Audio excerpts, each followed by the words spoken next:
Antum Masya Allah sudah dititipi, dapat pahala lagi, kasih lagi, kasih lagi, kasih lagi, Masya Allah. Dan hebatnya bedanya Allah dengan manusia. Antum kalau dititipkan, dikembalikan titipan dalam keadaan baik, apa respon orang yang menitipkan?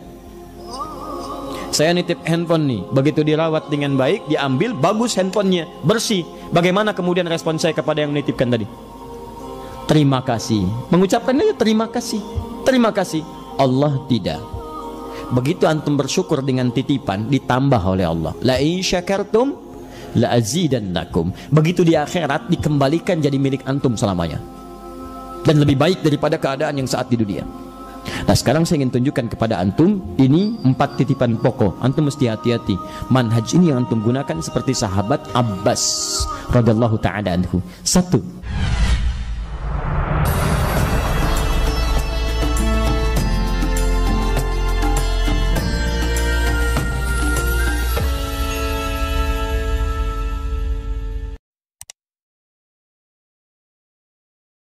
Semua sahabat radhiyallahu ta'ala anhum jami'an memosisikan dunia cuman titipan sebagai bekal pulang. Awas, ini kelihatan sederhana tapi tajam sebetulnya.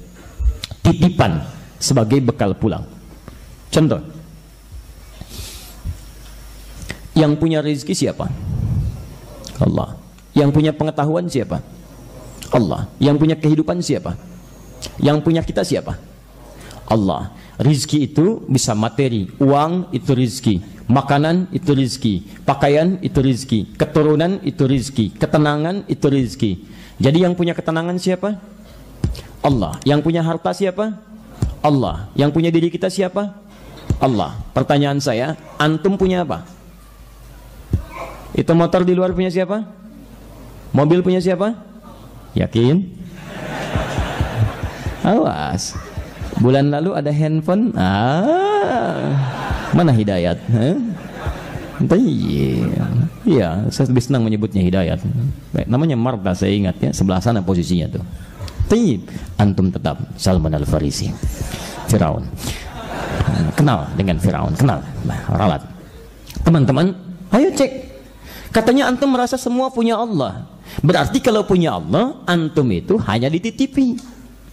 Baik, ingat hukum titipan. Antum harus paham hukum titipan. Titipan itu hanya sementara. Kalau punya, berarti abadi sifatnya. Kalau itu punya antum, kemanapun antum pergi akan dibawa. Kok buktinya antum ke kuburan tidak dibawa?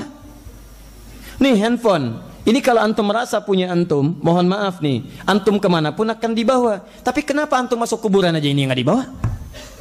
Akhi, kalau saya dikubur nanti, tolong sertakan handphone saya dengan saya. Itu kan punya saya.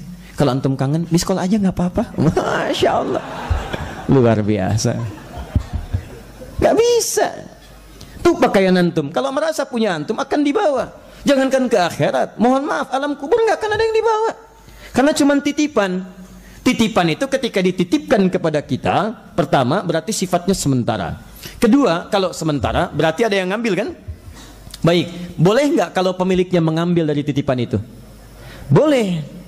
Baik, boleh nggak kalau saat diambil kita mempertahankannya? Tidak. Boleh nggak saat diambil kita marah-marah? Aneh, aneh. Makanya rumus titipan itu ketika dititipkan harus siap diambil. Yang ketiga, titipan paling bagus itu adalah ketika diambil dalam kualitas yang menyenangkan pemiliknya. Saya titip ya, Masya Allah, motor. Dititipkan satu, Masya Allah. Begitu dititipkan, rawat dengan baik, jaga. Begitu kemudian datang pemiliknya, diambil dalam keadaan yang bersih, bagus dan sebagainya. Senang tidak? Senang. Dititipkan, dibiarkan begitu saja. Bahkan ada yang penyok, spion hilang, Masya Allah. Dengan macam-macam. Antum datang mau mengambil, keadaan tidak menyenangkan. Bagaimana perasaan antum? Marah. Sekarang pertanyaan saya, mohon maaf, bagaimana Anda menyikapi titipan Allah? Dan yang paling berbahaya adalah ketika seseorang merasa titipan itu bagian dari kepemilikannya, maka itu akan berdampak pada ketidaktenangan dalam kehidupannya. Orang yang merasa memiliki tidak siap ketika diambil oleh pemiliknya. Contoh, seorang sahabat, ini kisah nyata, akan berjuang, anaknya sakit. Hebat sekali manhaj ini. Kemudian ketika akan berangkat berjihad, ia ragu. karena ingin merawat anaknya. Kata istrinya, papa berjihad. Dalam bacaan kita sekarang, papa berjihad, biarkan mama yang merawat anak kita. Berangkatlah suaminya. Singkat kata, ketika dia berjihad, anaknya meninggal. Perhatikan Bu, bagaimana baktinya seorang istri yang salihah memberikan ketenangan dalam jiwa suaminya. Ketika pulang, dalam perjuangan usai itu, yang ditanya pertama kali pada istrinya adalah, bagaimana anak kita? Datang.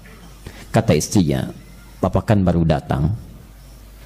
Mandi dulu, istirahat dulu, makan dulu. Anak kita itu sudah istirahat dengan tenang, sudah tidur dengan nyaman.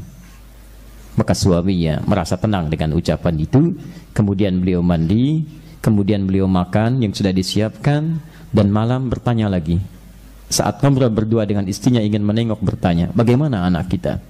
Istrinya bertanya, duhai suamiku sayang, saya punya persoalan. Apa itu? Ada seseorang yang dititipi, kemudian tiba pemiliknya, datang mengambil titipan itu, tapi orang itu marah-marah ingin mempertahankan itu. Belum sempat diteruskan kisahnya oleh istrinya, suaminya memotong, siapa orang itu? Tidak punya adab, tidak sopan, itu kan bukan milik dia, kenapa mesti marah-marah? Masya Allah. Maka istrinya dengan tenang menyampaikan, suamiku sayang, pemilik anak kita sudah mengambilnya, dan selesailah tugas kita yang dititipkan olehnya. Maka seketika itulah diam suaminya, mengalir air matanya, dan mohon kebaikan kepada Allah Subhanahu wa Ta'ala lantas memeluk istrinya dan menguatkan pasangan hidupnya itu. Lihat baik-baik teman-teman sekalian, menangis itu wajar karena itu nilai kemanusiaan. Tapi jika setiap orang sadar bahwa semua apa yang hadir di hadapannya titipan, mudah bagi dia untuk melepaskannya saat tugasnya sudah usai. Di manhaj pertama, antum mesti memahami semua titipan yang ada pada diri kita cuman sementara. Kalau seperti itu ringan hidup kita, nyaman teman-teman. Coba lihat tukang parkir itu, hebat manhajnya. Kadang-kadang mesti ditiru. Ya, tidak ada orang tukang parkir ketika kedatangan BMW, misalnya Mercy, Ferrari, Lamborghini, macam-macam, nggak ada yang bangga. Begitu datang, prit, masuk, sama. Mau angkot, mau Ferrari, sama. Saya belum pernah temukan ada tukang parkir samping Ferrari, ceklik, Masya Allah, di depan Ferrari, bukan punya kamu. Ya, dan hebatnya ketika Ferrari itu meninggalkan dia, dia tidak pernah sedih. Saya belum pernah lihat tukang parkir menangis ketika Ferrari pergi. Ferrari, Masya Allah, nggak ada. Coba Lamborghini, ada aja biasa. Begitu 2.000, 5.000, terima kasih bos. Bos tuh, Masya Allah, lewat. Dia biasa aja. Antum, Masya Allah, sudah dititipi, dapat pahala lagi, kasih lagi, kasih lagi, kasih lagi. Masya Allah. Dan hebatnya, bedanya Allah dengan manusia.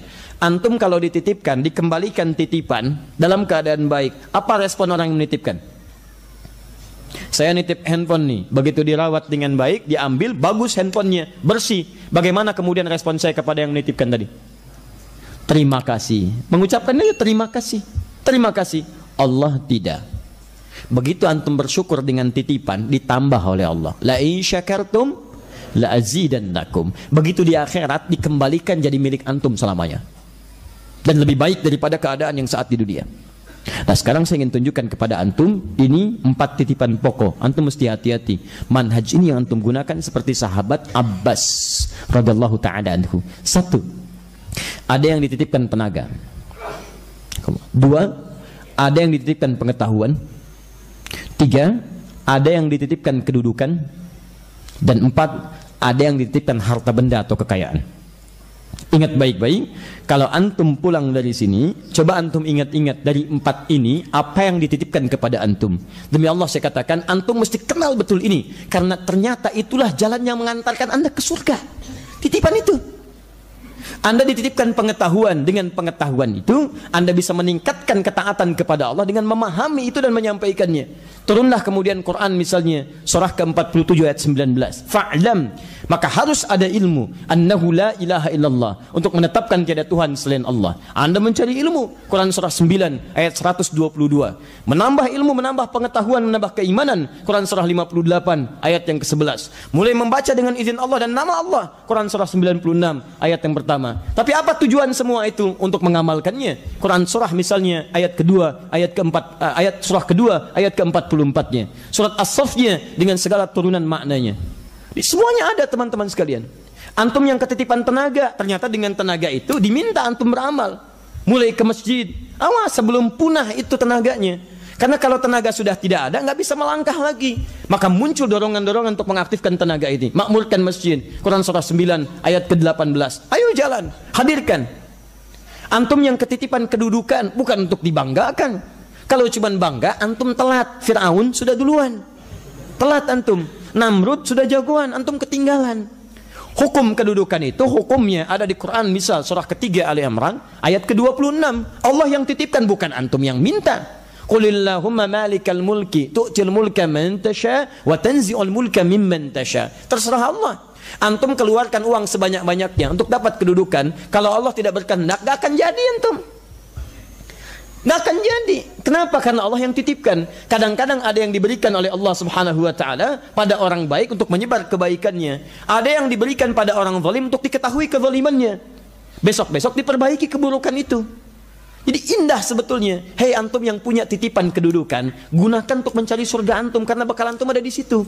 Mumpung masih di atas, sebab kalau sudah turun antum, maka nilai antum akan berubah, kesempatan tidak akan didapati lagi. Kan pernah saya kisahkan di tempat ini. Bagaimana kami sampaikan kepada seorang Pak RT, Pak, mumpung jadi RT Pak, kalau besok tak jadi RT lagi, Bapak nggak punya kedudukan itu. Bapak tulis surat, sampaikan ke warga komplek Bapak. Ajakan sholat berjamaah ke masjid. Bapak nggak usah peduli berapa banyak yang datang, karena bukan tugas Bapak memastikan siapa datang ke masjid. Tugas Bapak menuliskan surat. Ada yang ke masjid dengan izin Allah, maka Bapak dapat bagian dari pahalanya. Tidak ada yang ke masjid, nggak ada masalah Pak, Bapak dapat pahala dari tulisannya. Begitu itu edaran disebarkan, Masya Allah, luar biasa. Satu orang ke masjid, dua orang ke masjid, dapat pahalanya. Kan jabatan cuma sebentar. Ustaz, yang ke masjid 1, 2 orang, 5 orang, besok kita ganti pacarannya. Subuh kita ke masjid, Sabtu aja dulu Pak, kita beli buah malam-malamnya. Masya Allah, beli buah, database-nya ada. Pulang dari masjid kita kunjungi. Assalamualaikum Pak, apa kabar? Baik, Alhamdulillah. Tumben ke sini Pak. Iya, tadi kami ke masjid, Bapak nggak ada, kami kira sakit nih bawa buah. Masya Allah. Besoknya ke masjid dia. Masjid. Betul Pak, begitu datang. Pada ke masjid akhirnya. Alhamdulillah. Di antum mumpung masih punya kebijakan, punya polisi di situ, kebijakan, ada kedudukan, manfaatkan. Ya, bikin kebijakan-kebijakan yang baik. Larangan berkata-kata yang tidak baik. Ayo, bikin. Begitu dituliskan, tuliskan. Masya Allah, pahala untuk antum dalam kebaikan-kebaikan. Di teman-teman, harta juga begitu. Begitu dititipkan, sama. Lihat pesan Al-Quran ketika mengisahkan Qarun. Quran surah ke-28 ayat ke-77 itu. Wabtaghi fima ataqallahu daral akhirah. Wala tansa nasibaka minad dunya. Hei, harta ini itu bekal terbaik kamu mencari surga. Kamu tidak harus melupakan dunia, silahkan dapatkan dunia secukupnya yang kamu perlukan. Anak-anak, ayo, yang terbaik sekolahnya, yang paling bagus, yang mendekatkan dengan Allah. Antum nikmati kehidupan dunia yang sebutuhnya antum wajar dapati. Nabi pernah mengajak Abu Dzar Al-Ghifari. Begitu lihat gunung Uhud, kata Nabi, hei Abu Dzar, kalau saya diberikan emas sebesar gunung ini, maka yang pertama saya lakukan adalah memenuhi hajat saya, melunasi hutang-hutang saya. Setelah itu cukup kebutuhan saya berikan kepada orang yang membutuhkannya. Titipan. Di kala manhaj ini kita gunakan dalam kehidupan kita, kita nikmat dan tidak pernah merasakan kehilangan. Di kadang-kadang saya suka bingung saya. Ada orang merasa rugi pada apa yang dia tidak punya. Aneh itu. Kan yang punya Allah dititipkan pada antum. Kenapa ketika Allah ambil antum merasa rugi? Kalau antum yang punya, antum boleh merasa rugi. Tapi kalau Allah yang punya, Allah akan kehendaki bagaimana harta itu menjadi pahala untuk antum. Makanya mumpung masih ada kesempatan, gunakan pada yang terbaik. Kadang-kadang jalannya dibuka oleh Allah Subhanahu wa taala. Antum cuma ikhtiar aja. Mohon maaf ya. Kadang-kadang maaf, ikhtiar itu bisa positif, bisa negatif. Positif, sedekah, infak, gunakan yang baik, ya buat perusahaan yang baik, buat dagang yang baik, yang tanpa ribanya misalnya, sebarkan orang bekerja tempat antum, antum dapat pahalanya. Itu teman-teman. Ada lagi yang kelihatan negatif, tapi sebetulnya banyak kebaikan di situ. Misal, harta orang halal, orang baik, hartanya halal. Harta orang tidak baik, maaf, rizkinya yang haram. Datang antum ke masjid, Masya Allah, sepatu baru beli Pak. Dan antum baru berhijrah, saya ingin berhijrah ya Allah, Masya Allah, pakai sepatu baru, datang ke Aqabah, pulang dari Aqabah hilang sepatu. Misal, ya Allah kenapa ya Allah, kenapa, Masya Allah, why me, why not, kata Allah, Masya Allah, kenapa saya, karena kamu yang terbaik. Ada cara Allah membuat sebagian harta kita itu jadi pahala untuk kita. Apa diantaranya? Maaf, diambil oleh Allah subhanahu wa ta'ala, selesai tugas antum. Sepatu baru itu akan bersaksi di hadapan Allah subhanahu wa ta'ala pernah dipakai ke masjid. Sudah, titipan sepatu itu buat mengantarkan ke masjid. Jadi tidak pernah digunakan dalam hal yang maksiat, yang tidak baik. Alhamdulillah, kalau cara baca antum seperti ini nggak akan mengeluh antum. Enak. Tapi jangan dibiarkan begitu juga, keenakan pencuri nantinya. Maksudnya antum ikhtiar dulu, cari, tanyakan, gak ketemu, alhamdulillah. Sepatu ini mengantarkan anda ke masjid. Rizkinya pencuri yang haram, ketika dia ngambil dosa dia. Tapi tugas antum selesai. Sepatu itu yang bersaksi untuk antum, nyaman, antum enak, tenang.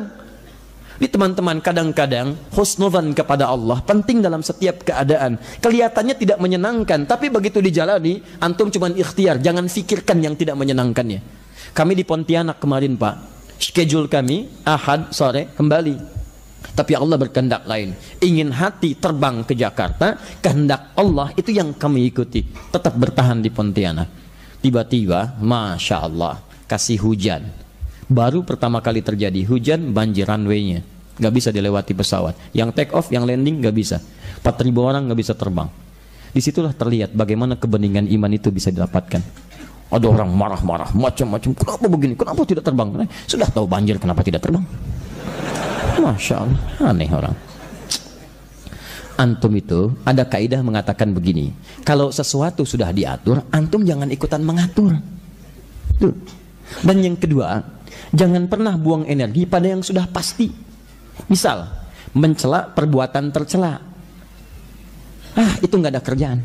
Sesuatu yang sudah tercela, nggak usah dicela lagi. Antum buang-buang waktu.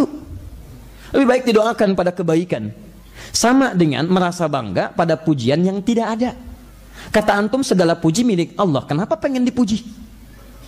Gak usah pengen dipuji, karena antum itu tidak punya pujian. Bangga pada pujian sama dengan maaf, tidak ada kerjaan. Seperti marah saat dicela pada sesuatu yang kita tidak miliki. Antum dicela orang, antum tidak punya celaannya, antum gak usah marah, karena antum tidak punya celaan itu. Paham ya? Sama. Kasih banjir, kasih hujan, alhamdulillah. Gak usah marah, emang pesawat gak bisa terbang. Antum mau marah pun tidak membuat pesawat terbang. Antum marah tidak terbang juga. Jadi lebih baik ikuti hukum Allah. Apa yang terjadi? Masya Allah, Ustadz mohon maaf. Apa ya tuh mohon maaf? Lebih baik kita nikmati karunia Allah subhanahu wa ta'ala. Akhirnya Masya Allah, dengan tidak terbang itu kepiting datang. Udang Pontianak, Masya Allah, durian Pontianak, makanan khas, dibawa makan di kapal lewat sungai Kapuas, Masya Allah. Saya sampaikan teman-teman di sana, termasuk pada teman penghafal Quran, akhi, kalau semua yang tidak terbang itu tahu dengan tidak terbang akan makan kepiting, akan banyak berdoa orang di Allah mudah-mudahan tidak terbang. Hikmat. Jadi kalau kita cuma baca dengan bahasa-bahasa logika kita, capek kita. Husnudzan itu penting, tapi pada tempatnya. Pada yang harus ada tindakan, lakukan dengan tindakan. Ibu naik bis, di bis ada preman, Masya Allah, tangannya tiba-tiba ke dompet orang lain begini. Husnudzan aja kepada Allah. Bukan husnudzan, itu maling namanya. Tindakan di situ, copet, jelas. Tapi pada sesuatu yang sifatnya wajar kita lihat dengan iman, gunakan iman kita. Itulah Abbas. Dan yang paling hebat adalah ini yang paling penting, titipan keluarga yang berkumpul 4 hal tadi. Nah, Abbas ini salah satunya menggunakan titipan dunia dari Allah untuk bisa memperbaiki keluarganya supaya dekat dengan Allah. Karena yang dibawa ke akhirat nanti itu bukan titipan dunia yang 4 tadi, itu cuma bekal. Yang bisa kita bawa salah satunya mengantar ke surga itu keluarga besar kita. Saya berikan kabar baiknya, Quran surah 13 ayat 23 sampai 24. Perhatikan baik-baik. Jannatu adnin yadkhulunaha. Allah siapkan surga Aden. Dan ada orang-orang yang akan memasukinya. Wa man salaha min abaihim. Dan orang-orang soleh dari ayahanda dan ibundanya, orang tuanya. Jadi ketika masuk surga, ayah ibu antum ikut bareng-bareng nih. Wa azwajihim, pasangan-pasangannya. Kalau suami, istrinya ikut ke surga. Bapak ibu suami, bapak ibu istrinya. Wa dzurriyyatihim, dan semua keturunannya. Bukan aulad. Kalau aulad anak-anak. Kalau dzurriyyah, anak punya anak lagi, punya anak lagi, punya anak lagi sampai berakhir kehidupan. Sepanjang mereka saleh, salatnya saleh, maka ke surga bersama-sama. Tidakkah Anda bisa membayangkan dalam pelukan dunia, tadi saya lihat seorang ibu bawa anaknya timang, senyum begini. Apa Anda tidak mempersiapkan kehidupan akhirat nanti? Bagaimana jika suatu saat berpisah? Karena sudah ada kisah di masa lalu, suami berpisah dengan istrinya, seperti Nabi Nuh, Nabi Lut berpisah dengan istrinya. Istri berpisah dengan suaminya, seperti Asia berpisah dengan Fir'aun. Kisah itu ditampilkan pada kita bukan untuk jadi cerita, tapi supaya antum menata manhaj hidup antum. Jangan sampai antum seperti itu. Maka itulah dibaca oleh para sahabat. Umar bergerak menata anaknya, Amr bin As menata anaknya, Abbas menata anaknya, mau laki-laki mau perempuan. Malik meninggal, istrinya Malikah, anaknya Anas ditata lagi oleh ibunya, single parent. Maka Abbas menjadikan aset kehidupannya untuk bisa membawa aset keluarganya. Beliau menginginkan bukan cuma saya yang soleh sendirian, anak saya, keluarga saya, kerabat saya, yuk masuk surga bersama-sama. Apa antum tidak membayangkan nikmatnya melihat senyuman anak kita tiba-tiba berpisah di akhirat nanti? Dan itu abadi. Kalau berpisah dunia, besok kita lihat. Tapi kalau berpisah akhirat, kapan antum bisa lihat lagi? Dan tidak sedikit kemudian orang ingin kembali ke dunia untuk beramal saleh. Quran surah 63 ayat 9 sampai 10. Fa asaddaqa wa aqum minas salihin. Ya Allah, beri kesempatan ya Rabb untuk mengerjakan amal saleh lagi. Kami ingin bekal ya Allah, kami ingin bekal ya Allah. Kenapa antum tidak menyiapkan itu semua? Maka teman-teman, Abbas menyiapkannya. Beliau aktif dalam pekerjaan bisnisnya, tapi masih punya sempat waktu untuk ikut ta'limnya Nabi, sampai hafal 200 hadis. Nah, saat tidak sempat ke majlis Nabi inilah beliau investasikan anak bungsunya Abdullah untuk menggantikan hadir di majlis Nabi. Perhatikan, Abbas itu punya anak sulung namanya Fudail. Itu dikhidmatkan pada Nabi, membantu kehidupan Nabi. Antum tahu kisah Nabi saat akan meninggal? Bukankah beliau wafat di pangkuan Sayyidah Aisyah radhiyallahu ta'ala anha? Kan beliau berwudu dulu kan? Pertanyaan saya, siapa yang membawakan air wudunya? Kalau tidak tahu katakan. Baik. Siapa yang membawakan air wudunya? Bukan, wallahu a'lam. Yang membawakan air wudunya adalah Fudail radhiyallahu ta'ala anhu, anaknya Abbas. Dia yang sulung dikhidmatkan membantu Nabi, yang bungsu mengambil ilmu dari Nabi SAW. Karena dia belum bisa membantu Nabi lahir itu, maaf, usia beliau sebelum hijrah 45 tahun. Wafat Nabi dalam usia beliau 13-14 tahun. Maka saat bapaknya kemudian bisa taklim dibawa anaknya. Anak itu ketika dibawa mengukirnya seperti di atas batu, lebih tajam ingatan dibanding bapaknya. Bapaknya nyatat belum tentu benar catatan, anak nggak nyatat, hafal itu. Hafal. Saya pernah mengajar di Bekasi. Begitu mengajar ada anak terlihat aktif, dia naik kursi ini itu. Bapaknya merasa malu, dibawa dari ruangan masjid keluar. Saya bilang tolong biarkan, gak apa Ustaz, dia keluar. Begitu keluar dia ulangi kata-kata saya dari awal sampai terakhir dia keluar. Saya bilang tolong masukkan kembali anaknya karena dia lebih pandai daripada bapaknya. Masuk anaknya. Itu luar biasa teman-teman sekalian. Maka Abdullah kecil dibawa. Beliau sibuk disimpan di majlis Nabi. Karena bergaul dengan orang soleh, dan tidak ada orang paling soleh kecuali Nabi, maka muncullah kecintaan kepada orang itu. Ini manhaj yang kedua. Jika ada orang soleh di dekat antum, maka cobalah dekatkan anak-anak antum dengan yang bersangkutan. Dekat dengan tukang minyak wangi, kedapatan bau harumnya. Ya, dekat dengan yang macam-macam yang kotor, kedapatan bagian dari kotorannya. Antum dekatkan dengan yang baik, maka Masya Allah, muncul kecintaan pada Nabi. Ingin belajar dengan Nabi. Bahkan ingin menginap di tempat Nabi menginap. Dari mana celahnya? Dicari oleh beliau. Nginapnya di mana sekarang? Di rumah bibinya Sayyidah Maimunah. Saya ingin menginap di tempat itu saat Nabi ada di situ. Kecintaan muncul, segalanya ada. Masya Allah, saat wafat Rasulullah SAW, anak ini baru berusia 13 mau ke 14 tahun. Bapaknya hafal 200 hadis, anaknya hafal 2000 hadis. Dan setiap hadisnya disampaikan, bapaknya dapat pahalanya. Sampai ulama mengabadikan dalam kitab hadisnya, ketika disebutkan kalimat Abdullah, hilang Abdullahnya, ibnunya muncul, Abbasnya yang muncul. An ibni Abbasin, anak Abbas, anak Abbas, anak Abbas. Apa maksudnya? Ingin memberikan pesan kepada kita para ulama hadis. Hei, Abbas itu keluarga Nabi, sahabat Nabi, pengusaha sukses, surganya dekat dengan Nabi SAW. Dan Masya Allah, dibalik kesuksesannya bisa membuat anaknya pun sukses. Antum bukan sahabat Nabi, bukan paman Nabi, Maaf, tidak sekaya Abbas. Surga belum terjamin. Tidak ada ayat Quran menjamin Quran antum, dan tidak ada ayat Quran menjamin surga antum. Pertanyaannya, hei antum sekalian para ayah, berapa banyak waktu antum diinvestasikan untuk membuat pendidikan terbaik untuk anak-anaknya? Kadang-kadang kita suka tidak adil. Berangkat gelap, pulang gelap untuk mencapai dunia. Bukankah dunia itu dibawa untuk memberikan nafkah terbaik untuk keluarga? Aset paling hebat itu anak-anak, keluarga kita.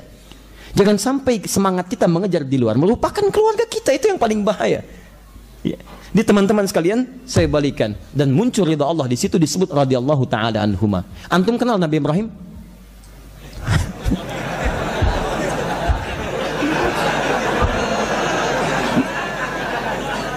Begini Salman, siapa yang tidak antum kenal? Pemirsa, ini luar biasa ini. Setiap saya tanya seseorang, beliau kenal. Fir'aun kenal. Malam ini Nabi Ibrahim, luar biasa. Antum nggak nabrak tiang tadi ke sini. Masya Allah. Insya Allah baik ya. Saya kenal Nabi Ibrahim. Alhamdulillah. Ibrahim itu alaihi salam Nabi. Gelarnya Khalilullah. Wattakhadallahu Ibrahim Khalila. Khalil itu yang paling dekat sekali. Dekat dengan Allah. Sangat disayang Allah, surganya jelas terjamin. Tapi Anda tahu, dan beliau termasuk yang paling cepat mempraktikkan perintah Allah.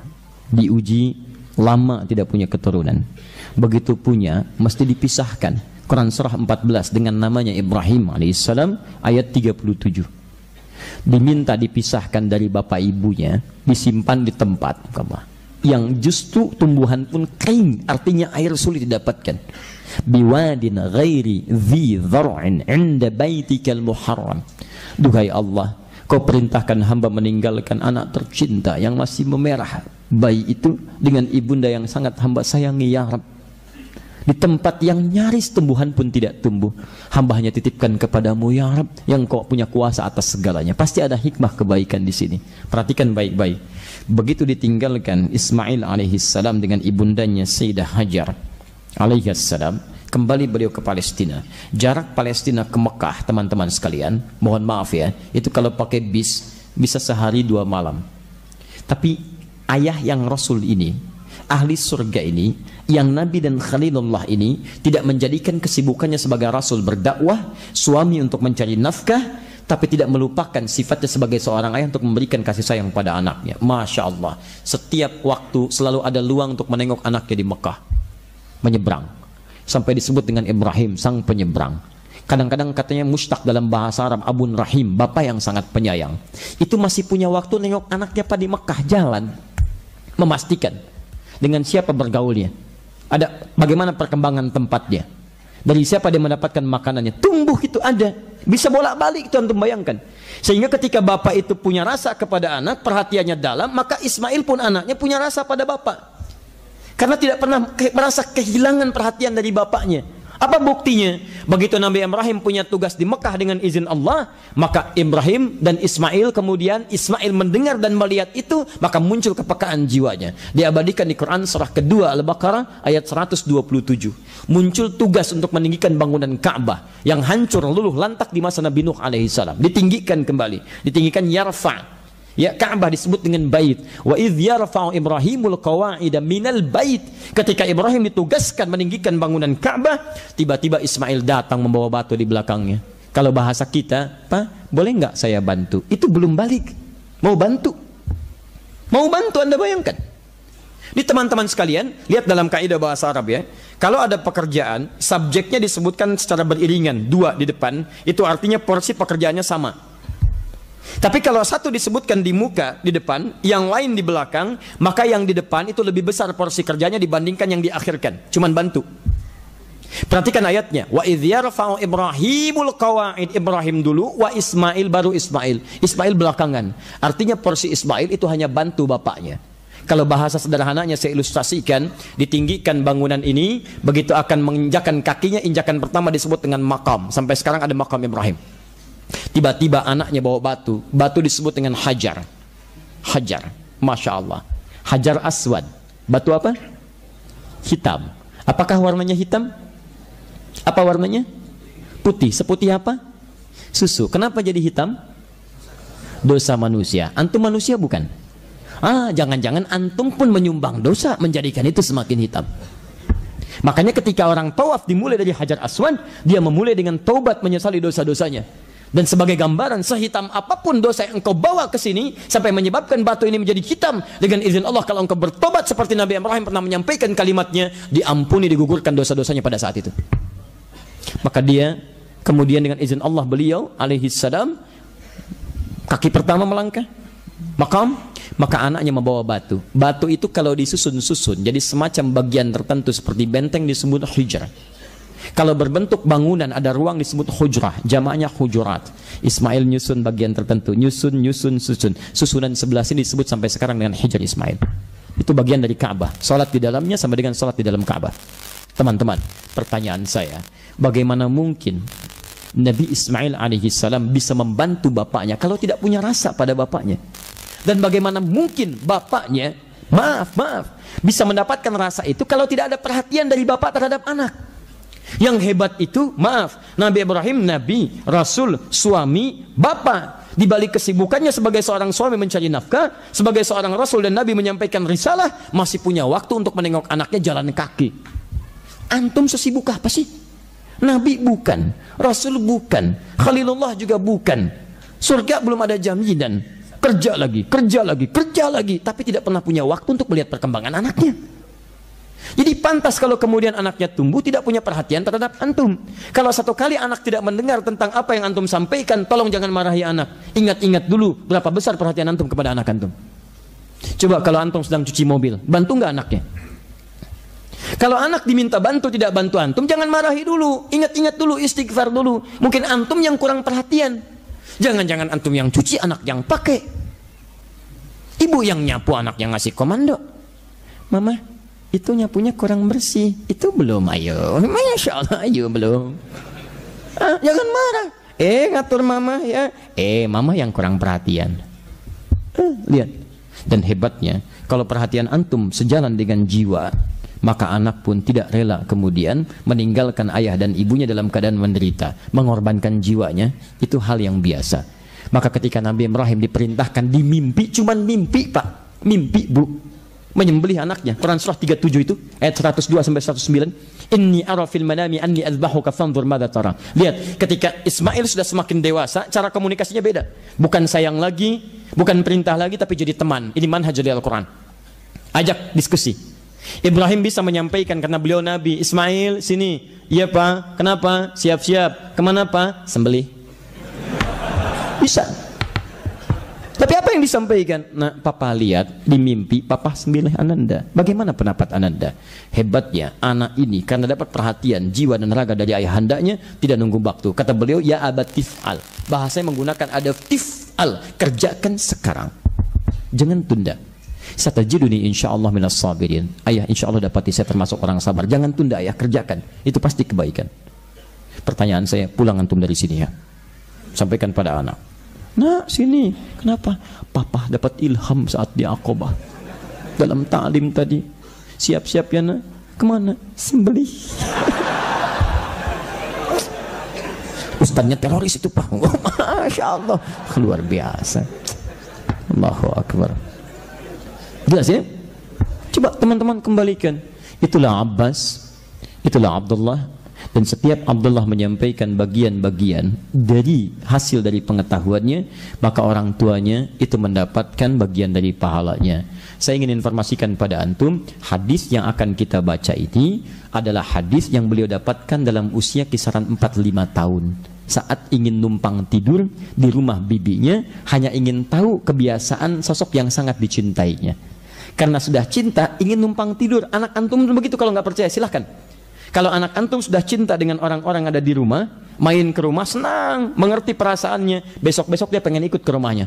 Mama pengen tidur di rumah tante, mama pengen tidur di rumah paman, mama pengen ikut om, pengen ikut. Kenapa? Karena dia cinta dengan itu. Antum dekatkan dengan orang soleh, pengen nginap di tempat dia. Maka apa yang terjadi? Saya ingin menginap di rumahnya Sayyidah Maimunah, bibi saya. Karena tahu bukan nginapnya, karena Nabi akan datang ke situ. Saya ilustrasikan tempatnya. Kalau antum umrah, antum bisa napak tilas di situ. Kata para sejarawan yang kami telusuri sumber validnya, itu posisinya di situ kurang lebih. Bismillah. Jadi kalau antum dari Zamzam, ini posisinya di sini misalnya. Ya, ini Safwa, ini Zamzam di sini. Kemudian ke sini sekitaran 5 sampai 10 meter, 7 meter lah, tidak terlampau banyak. Ini ada Jabal Qubais, ada istana raja sekarang, simbol kekuasaan. Antum masuk lebih cepat lewat yang sebelah sini. Kalau lurus ke sini, ini ada yang eskalator di sini, ada yang pintu sini. Antum belok yang ke sini. Kemudian di sini ada pos satpam yang pertama, security untuk istana. Ada penjaga satu orang polisi pakaian coklat, CCTV-nya di sini. Kemudian lurus. Di sini ada tiang lampu, ya. Betul, tiang lampu satu. Ini yang ini sudah hilang. Ya, tapi kita nggak bisa nabrak gini. Ini posisinya agak sebelah sana. Agak pas dengan batu. Pas.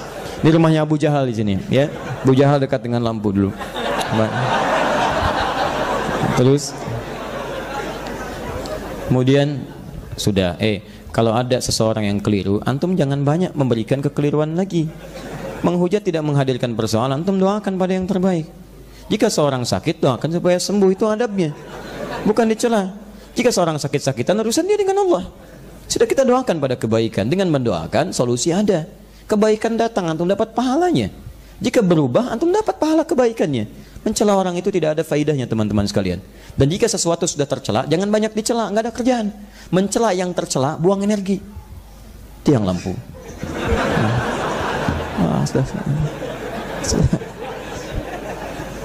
Dah, ini lokasi yang konon diduga sebagai tempat Nabi dilahirkan. Warna krem sekarang disamarkan jadi Al-Maktabah Qadimah Museum. Di tempat ngambil air zam-zam dengan jerigen. Jadi kalau butuh air zam-zam banyak, antum jangan ngambil yang di keran-keran depan masjid sini. Antum belok ke sini, ambil dari sini. Itu nanti ada keran khusus di situ, pakai selang. Bawa jerigen seperti ini. Kalau butuh misalnya di kamar, isi lagi bawa dari sini. Ini bebas, teman-teman sekalian. Kemudian tarik garis lurus ke sini, ada turun di sini tangga ke pintu Babus Salam. Ada yang pakai eskalator di sini, ada yang pakai tangganya ke sini turun. Sini ada penjaga, ada kursinya warna merah. Kemudian di sini ada yang pakai pakaian jubah, yang di sini polisi biasa dan itu berjenggot yang panjang satu orang. Kisaran 57 tahun lah. Ya. Kemudian turun sini.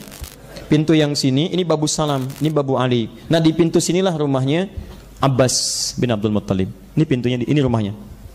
Balik lagi ke sini, kalau mantuk lurus ke sini, kemudian ada yang pakai eskalator naik ke atas. Begitu naik pertama kali, di sini ada hall, ruang kosong sini untuk naik ke yang selanjutnya. Di sini rumahnya Sayyidah Maimunah lokasinya.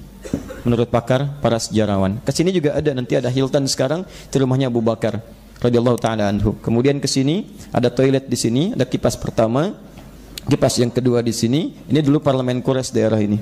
Di sebetulnya kalau antum umrah atau haji misalnya, tolong jangan buang-buang waktu pada yang tidak penting.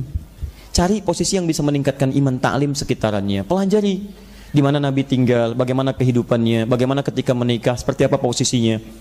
Coba lihat anak-anak kita. Di mana Nabi menerima wahyu? Gua Hira, cuman Gua Hira tahunya. Pernahkah diterangkan pada mereka jarak rumah Nabi ke Gua Hira seperti apa? Melewati bukit, rintangan, tingginya seperti apa? Sampaikan, kalau Nabi tidak kuat, mustahil bisa bolak-balik ke situ. Sampaikan, anak-anak mesti kuat seperti Nabi. Anak-anak Nabi kita kuat. Coba lihat bolak-balik ke Gua Hira dan sebagainya. Jadi hikmahnya bukan cuma menerima wahyu, tapi kesehatan bagian dari sunnah, kekuatan bagian dari sunnah, ketakwaan bagian dari sunnah, semangat bagian dari sunnah. Jadi kita bisa menghadirkan banyak hal, teman-teman sekalian. Tuh, ya. Ada kebaikan-kebaikan di sini. Ini rumahnya di sini. Dekat tiang listrik lah. Ampun. Terus, nah, menginap di sana. Kemudian terjadilah peristiwa itu. Saya bacakan hadisnya, diabadikan di Sahih Al-Bukhari nomor hadis 181, hadis Muslim nomor 173, kemudian di Abu Daud nomor hadis 1369. Itu mukaddimahnya. Sekarang isi hadisnya. Jam berapa kita selesai? Kita selesaikan 8:30 ya. Kita baca hadis dulu, kemudian kita punya 9 menit. Kalau ada sedikit diskusi barangkali, atau kalau mau beri bonus saya tambahkan 5-10 menit. Kita selesai dalam 15 menit ke depan. Sepakat insya Allah? Baik ya. Kalau nggak apa-apa, ada tadi yang sampai jam 12, silahkan. Saya pulang jam 9. Bismillah. Bismillah. Saya mau ke Bandung besok ya. Bismillah. Ayo saya bacakan. Ali bin Abbas radhiyallahu taala anhuma. Hadis riwayat Ibnu Abbas, semoga Allah meridai kepada beliau. Akhbarahu, beliau mengabarkan kepada salah seorang asistennya untuk membantu beliau, namanya Quraib, annahu bata lailatan 'inda Maimunah zaujin Nabi sallallahu alaihi wasallam. Satu kali beliau minta izin untuk menginap di rumah bibinya, istri Nabi sallallahu alaihi wasallam, itu Sayyidah Maimunah. Wa hiya khalatuhu, itu bibinya. Kalau khalah berarti bibi dari ibu. Khalun, paman dari ibu. Kalau ammatun berarti bibi dari ayah. Amun, paman dari ayah. Tayyib. Fattaja'at fi ardil wasadati, kemudian bibinya mulai beristirahat. Wattaja'a Rasulullah sallallahu alaihi wasallam wa ahlu fi taliha. Maka beliau pun kemudian beristirahat sallallahu alaihi wasallam, ya, bersama keluarganya. Ini yang menarik. Fanama Rasulullah sallallahu alaihi wasallam hatta dhantasafa al-lailu aw qablahu biqalilin aw ba'dahu biqalil. Ini manhaj pertama. Sampai beliau beristirahat, kemudian bangunlah beliau di pertengahan malam, lebih sedikit atau kurang sedikit. Pertanyaan saya, anak 4-5 tahun biasanya tidurnya jam berapa? Cepat. Kemudian maaf, bangunnya jam berapa? Ini anak saking cintanya dengan Nabi SAW dan ingin meniru Nabi, sampai kita bisa lihat tidur pun ingin tahu bagaimana bangun tidurnya Nabi. Artinya anak ini setengah terjaga dalam malamnya untuk mengetahui kebiasaan Nabi. Antum tinggal belajar aja perjuangan anak ini mengikuti Nabi sampai mendapatkan kebiasaannya. Bagaimana bisa muncul sifat begini kalau tidak dididik oleh kedua orang tuanya? Maka saya melihat anak-anak kecil sekarang, Masya Allah, saya berdoa kepada Allah, mudah-mudahan keindahan Islam itu muncul sinarnya dari Indonesia, insya Allah. Sekarang anak-anak penghafal Quran, Masya Allah. Saya ke Pontianak, sahabat kami, ada yang alumni Madinah, Masya Allah, anaknya 5-4 sudah hafal Quran semua, tinggal 1 yang tinggal sedikit lagi. Sebagian tempat yang lainnya ada 2-3 tahun sudah mulai diberikan mendengarkan Quran, 4 tahun sudah ada yang hafal Quran, sekian hafal Quran. Kalau sudah cinta dengan Quran, Masya Allah, ahli Quran pasti tahajud. Kalau anak 4-5 tahun sudah mulai tahajud, itu luar biasa. Anak ini ngambil manhajnya. Malam, kata beliau, Nabi kalau bangun malam itu bangunnya pasti sebelum subuh. Kapan? Pertengahan malam lebih sedikit. Ya, kalau kita subuh jam 4 sekarang misal, ya 1:30 bangun dah. Ya, bangun. Dan Nabi itu manhajnya bagus. Nanti kalau sudah sampai ke akan tidurnya Nabi, saya terangkan kapan Nabi tidur, sehingga bisa bangun tidak terlambat dalam subuhnya. Ya, maksudnya sebelum subuh sudah bangun untuk tahajud dan teratur tidurnya. Nanti barangkali di akhir pertemuan bocorannya itu Nabi itu pertama beliau tidur itu lebih cepat setelah Isya. Jadi kalau selesai Isya tidak banyak keperluan, cuman diskusi dengan istrinya, evaluasi diri, muhasabah, langsung istirahat. Ingat-ingat, saya sekarang mengerjakan apa? Ada salah enggak? Nabi masih berpikir salah, padahal beliau maksum. Istighfar 70-100 kali. Ya, dan tidak sungkan minta maaf pada istrinya kalau ada kekurangan dalam keadaan dirinya. Lalu beristighfar, berdoa, setelah itu kemudian miring ke kanan, dan setelah itu baru istirahat. Jadi disebutkan dalam keterangan para ulama, beliau itu tidak begadang kecuali ada perlunya. Betul? Betul. Di begadang, baik ya. Begadang itu jangan begadang kecuali ada perlunya. Betul, kalau ada perlunya, baru beliau dengan sahabat ada perlu diskusi lama, merencanakan strategi, membahas perkembangan Islam, ada perlunya, baru diskusi, setelah itu istirahat. Bahkan pernah terjadi dalam perjalanan malam-malam, sudah menjelang itu dini hari, kata Nabi SAW, Bilal, kami mau istirahat nih, kamu jaga dulu supaya tidak kita kesiangan.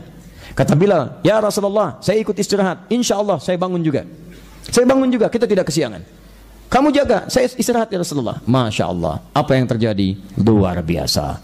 Bangun semuanya saat matahari sudah sampai kemudian ke dalam wajah Nabi yang mulia SAW. Bangunnya pada subuh. Kesiangan dalam bahasa manusia. Kemudian bangun Nabi SAW, merasakan sinar mentari, kata Nabi, wailak ya Bilal, celaka kamu Bilal. Kalau tidak sanggup jangan katakan bisa.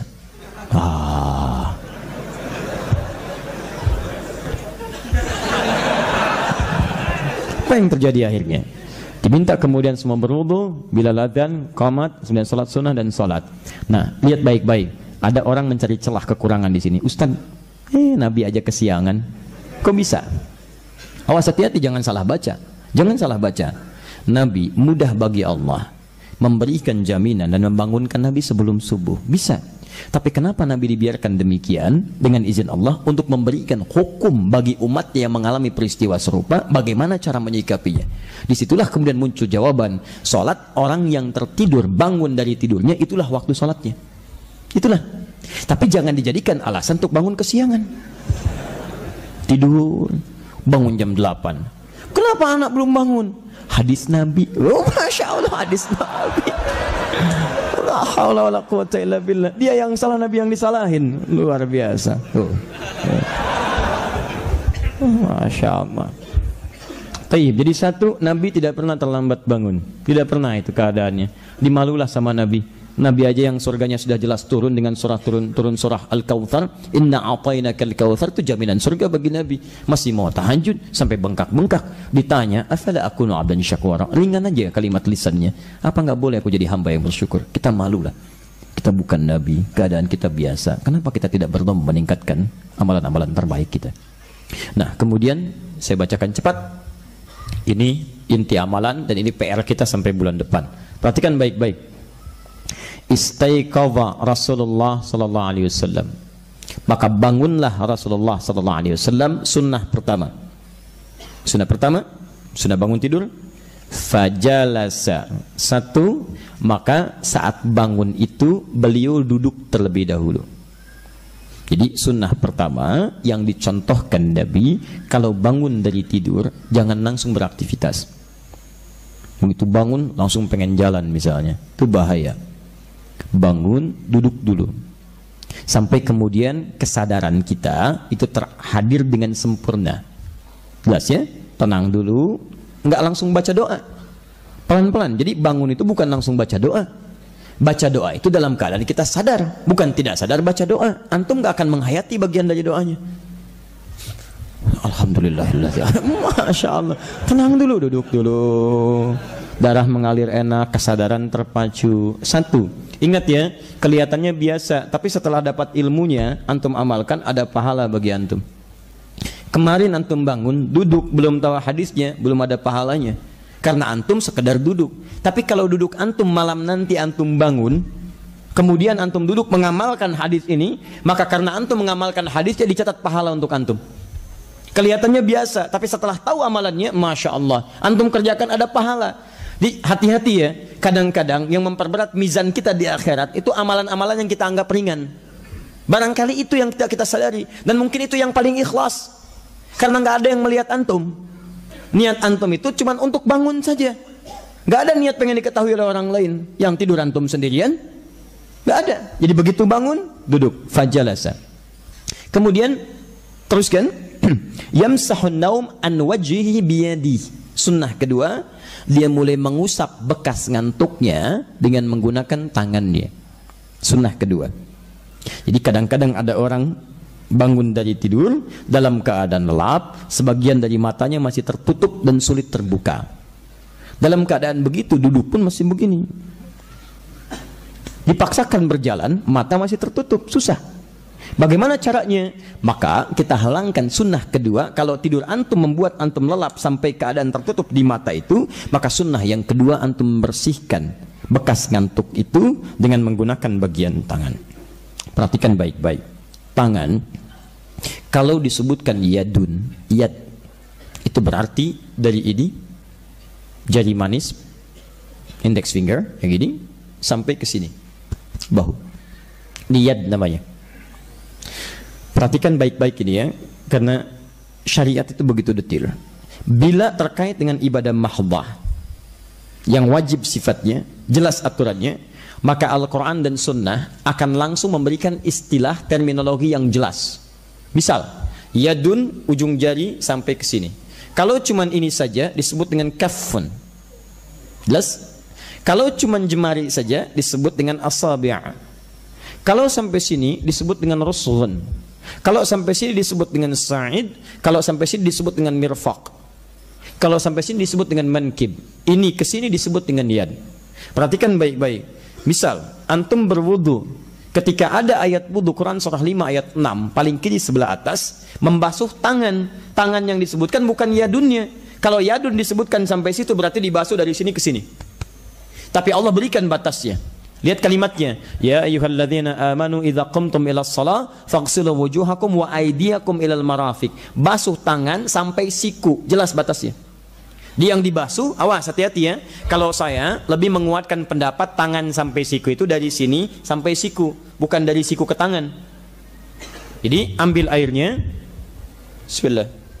Ambil airnya. Kemudian tumpahkan ke sini sampai ke siku, ke sini. Bukan dari siku ke tangan begini. Jelas ya? Tidak pakai oh, bukan dari sini sini. Bukan. Baik ya? Halo? Ya.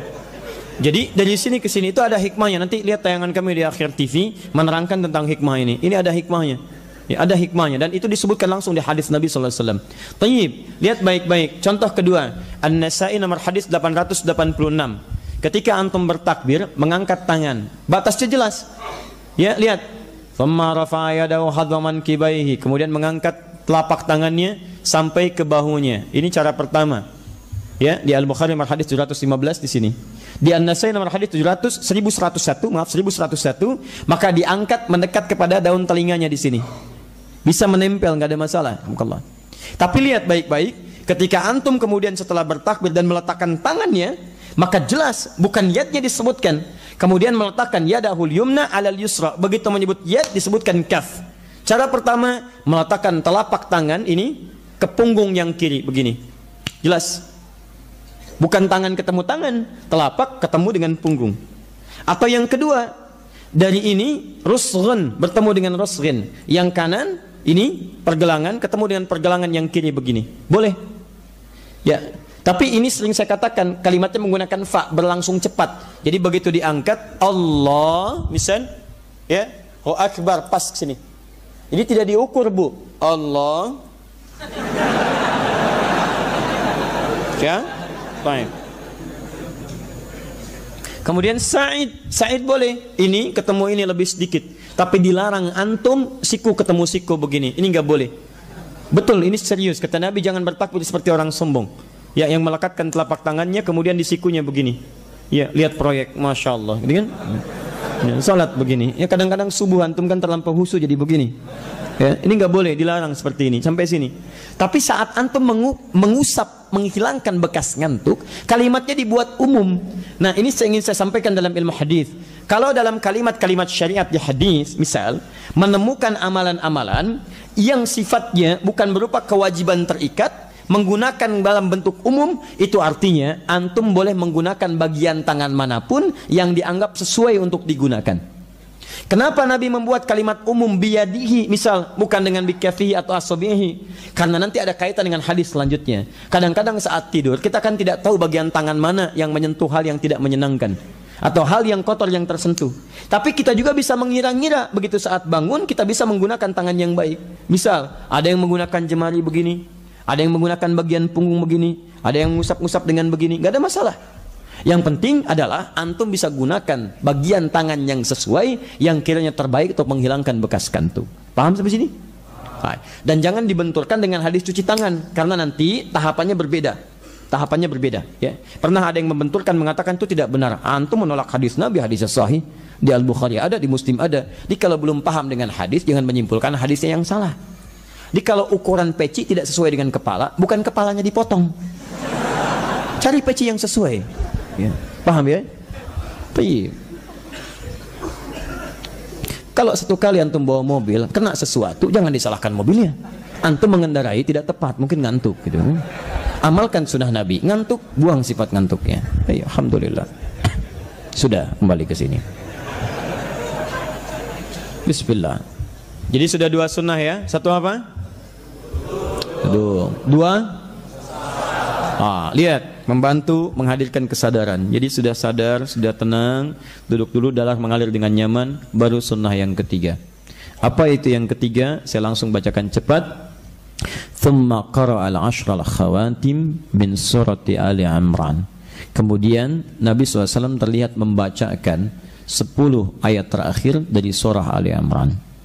Nah, tapi saya ingin tegaskan begini. Kalau ada kata ashrun dan kelipatannya 20, 30, 40, itu tidak mutlak 10. Bisa 10, atau lebih dari 10, tapi yang paling mendekati 10. Misal 11 dekat enggak dengan 10?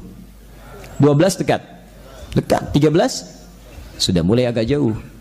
Sama dengan begini, 40, 41 dekat tidak? 42 dekat. 43 sudah agak jauh, karena jama agak jauh, sudah mulai banyak. Makanya ketika Imam An-Nawawi membuat kitab beliau judulnya Al-Arba'in, 40-an, ternyata isinya bukan 40, 42. Ada yang bertanya, Ustadz kenapa judulnya Arba'in isinya 42? Itu karena kata Arba'in tidak hanya mencakup 40, tapi yang dekat dengan 40. Boleh ya? Baik, di sini pun disebutkan di hadis ashral khawatim, 10 ayat terakhir. Yang dimaksud ashrun di sini bukan 10 jumlahnya, tapi 11. Kalimat ashrun itu mencakup yang dekat dengannya. Jadi dari ayat 190 sampai ayat 200. Jadi inna fi khalqis samawati wal ardi sampai ayat yang ke-200-nya. Ya? Baik. 190, 191, 192, 193, 194, 195, 196, 197, 198, 199, 200. Berapa ayat? 11 ayat. Di sunnah dari Nabi SAW, begitu bangun, duduk tenang, sudah sadar, bacalah kemudian 11 ayat terakhir dari surah Ali Imran, ayat 190 sampai dengan ayat 200. Dan bacaan itu ternyata akan mengantarkan pada rencana hidup kita di hari itu. Itulah nilainya. Jadi ingat baik-baik, ada sunnah di situ. Baik, berdoa sudah belum? Belum, tahapannya baru sampai situ dulu. Saya ingin hentikan dulu sampai 3 sunnah ini. Saya ingin bikin perjanjian dulu. Teman-teman sekalian, kita berharap cinta Allah, berharap kebahagiaan, dan kita ingin menyumbang keberhasilan, keemasan, kesuksesan, dan kebaikan untuk negeri kita tercinta ini. Salah satu caranya dengan mengikuti sunnah-sunnah Nabi, dari mulai yang terkecil sampai yang paling kompleks. Pertanyaan saya, antum siap mewujudkannya? Siap mengikuti tuntunan Nabi? Tayyib. Baik, saya ingin bikin perjanjian. Kalau saya cuma sekedar mengajar, dan saya cuma memberikan apa yang saya mampu dengan menulis, menyampaikan, menyebarkan, mengopi, tapi antum tidak mengamalkan, saya kira cukup sudah tugas saya sampai malam ini. Antum bisa mencari ustadz lain untuk membantu antum supaya bisa mengamalkan apa yang bisa beliau sampaikan. Karena tidak ada faedahnya menyampaikan sesuatu tanpa diamalkan. Maka saya mohon kepada antum, kita harus punya perjanjian mulai malam ini. Setiap yang kita pelajari, maka kita akan punya keinginan untuk mengamalkannya. Siap insya Allah? Baik. Kalau siap, saya berikan antum tugas. Siap insya Allah? Tugas itu dimulai malam ini.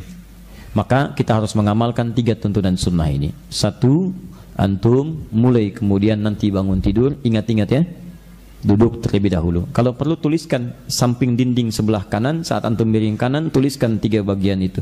Ya, ingat, bangun, duduk dulu, hilangkan bekas ngantuk, kemudian setelah itu baca surah. Dan diskusi dengan keluarga supaya mengingatkan suami, istri tidur, Pah, ingat sunnah Nabi ya. Siap mah, insya Allah. Begitu bangun, Pah, duduk, sunnah Nabi. Masya Allah. Iya mah. Baik, Mama juga jangan bilang begitu. Usap dulu sunnah Nabi. Kok kita ngobrol Pak 10 ayat Ali Imran sunnah Nabi. Masya Allah. Baca. Siap insya Allah. Tayyib. Antum 2, hilangkan bekas ngantuk. 3, baca 11 ayat terakhir surah Ali Imran. Disebutkan ashrun tapi diterjemahkan dengan 11 ayat dari 190 sampai ayat 200. Nah, saya menginginkan ayat itu tidak sekedar antum baca via mushaf, tapi kita berusaha untuk menghafalkannya. Karena antum kadang tidur bukan cuma di rumah yang nyaman, kadang ada tugas tidak sempat bawa mushaf, kadang ada keadaan tertentu tidak sempat bawa mushaf. Kalau kita hafalkan itu, maka dimanapun kita bisa praktekkan itu semua. Sepakat? Saya berikan caranya dengan sangat mudah. Kita bertemu lagi insya Allah bulan depan. Ada waktu sebulan. Masa iya nggak bisa menghafal 11 ayat dalam sebulan? Nih, saya kasih gambaran. Paling gampang begini. Bismillah. Saya hapus dulu ya. Ini saya hapus juga nih. Menimbulkan masalah tiang listrik. Baik. Bismillah. Perhatikan sini baik-baik. Berapa ayat? Waktunya sebulan. Masya Allah. Ini kalau ingin cepat mudah menghafal Al-Quran? Salah satunya, coba bagi ke manhaj sholat. Manhaj sholat. Baik, sholat sekali berapa waktu? 5 waktu. Misalnya kalau ingin cepat sekaligus 11. Misal kalau ingatan kita kuat nih ya, ingatan kita kuat. Misal bagi 5. 11 bagi 5 berapa? Ada yang 2, ada yang 3 gitu kan? Saya kita ambil 2 lah, 2. Subuh, antum misalnya 2 ayat dulu. Ya, sebelum subuh, setelah subuh. Sebelum 1 ayat, setelahnya 1 ayat. Kemudian setelah itu 2 ini nanti dibawa praktek dalam sholat sunnah. Duha, 2 ini aja, jangan yang banyak-banyak. Ya. Kemudian setelah itu zuhur boleh ambil lagi. Sebelum zuhur 1 ayat, setelahnya 1 ayat. Antara zuhur praktekkan 4-nya, 4 ayatnya. Kalau ingatan kita kuat ya, 4-4-nya praktekkan. Ba'diyah, rakaat pertama 2 ini, baca lagi 2 ini. Asar lagi 2 ayat, demikian seperti tadi. Kemudian maghribnya 2 ayat, seperti tadi prakteknya, sampai isya, sampai tahajudnya. Begitu tahajud, antum bacakan ini aja. Ini aja yang dibacakan. 11 rakaat misalnya, bacakan yang 11 ayat ini saja. Teruskan hari kedua, ketiga, sampai pertemuan kita. Kalau ingatan kita belum kuat, bagi aja 30 hari, bagi 11. Berapa? Seharinya berapa? Baik, kurang lebih 3 lah ya. Kurang lebih 3. Berarti antum punya 3 hari untuk menghafalkan 1 ayat. 1 ayat 3 hari masa nggak hafal? 3 hari? Ya, cuman 1 ayat. Kalau antum punya investasi dalam setiap 3 hari menghafalkan 1 ayat, maka insya Allah ketika 1 bulan antum sudah hafal 11 ayat ini. Manhajnya seperti tadi, nggak usah banyak-banyak dan jangan maksa ya. Jangan maksa. Mulai besok hari pertama, ayat pertamanya aja 190. 1 ayat ini aja. Selama 3 hari. Cara menghafalnya mulai setelah subuh, hafalkan 1 ayat. Praktekkan dalam sholat sunnah. Duha, baca ini ayat ini aja. Zuhur, baca ayat ini. Qabliyah, ba'diyahnya. Sampai tahajud, baca ayat ini. Hari yang kedua, baca lagi yang itu lagi. Hari ketiga, kuatkan lagi. Pindah hari keempat, pindah hari. Pindah ayat. Sampai kemudian hari yang terakhir, demi Allah saya katakan, kalau cara menghafal antum seperti ini, maka antum akan punya kekuatan hafalan seperti surah Al-Fatihah. Yang kalau diputar-putar, antum tetap hafal. Tetap kuat.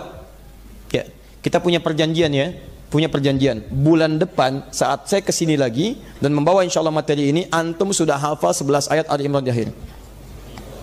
Siap insya Allah? Siap. Saya ulang, siap insya Allah? Siap. Baik, sebentar.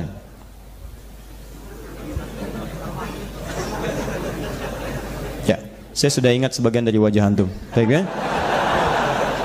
Ingat baik-baik. Surat ini 11 ayat menjadi kunci masuk antum di area dalam masjid. Antum belum hafal di luar. Di luar. Sepakat? Baik, mulai terapkan ini, menghafal ini. Dan saya paling hafal betul antum.